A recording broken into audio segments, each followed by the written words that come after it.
একটা জেনোসিন একটা ইঞ্জেকশন ওনার এখান থেকে নেওয়া হয়েছে।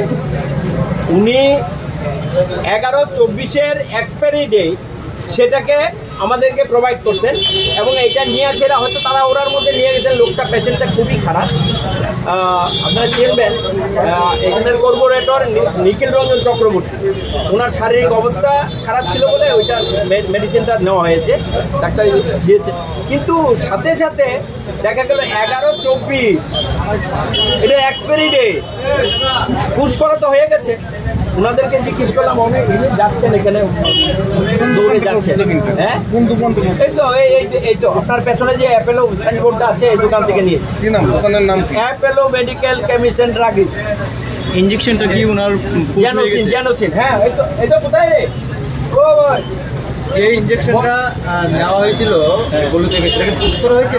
হ্যাঁ এখন ওনার শারীরিক অবস্থা কিরকম? এর জন্যই তো আমি ছুটে আসা, আমার মামা হন, আমি এর জন্য ছুটে আসা। এখন আপনারা মানে কি চাইছেন? অব্যবস্থার অবস্থা দেখছি আর কি, কারণ ওরা বিক্রি করে কি করে 11/24-এর মাল এদের দোকানে রেখে এরা বিক্রি করে কি করে? অথরিটি কি করছে? এইভাবে কি চলতে পারে?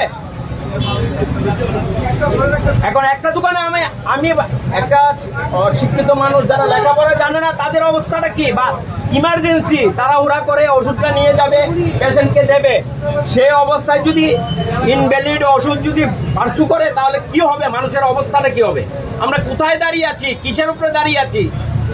কি ব্যবস্থাপনার উপরে দাঁড়িয়ে আছি? সেটা বিচার্য বিষয়। আপনাদের কাছেও ছেড়ে দিলাম, মানুষের কাছে পৌঁছাও, মানুষের কাছে পৌঁছানো এগুলি। কারণ দায়িত্বগুলি আমার না, আপনাদেরও আছে, আপনারও হতে পারে। দোকান মালিকের সাথে কথা বলে আপনি কি বুঝতে পারবেন? না, উনি বললেন যে আমি দিয়ে গেছে, স্টাফ হয়তো দিয়ে গেছে, আমি দৌড়ে যাচ্ছি, গেছেন উনি।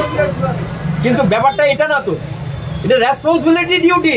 এটা অন্য দোকান না, চা স্টল। একটু চিনি কম হলেও মানুষ বেঁচে যাবে, বা কম বেশি হলে বেঁচে যাবে।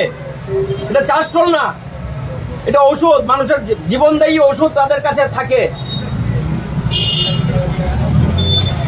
একটু দেখুন আপনারা, এটা পৌঁছান ওদের কাছে।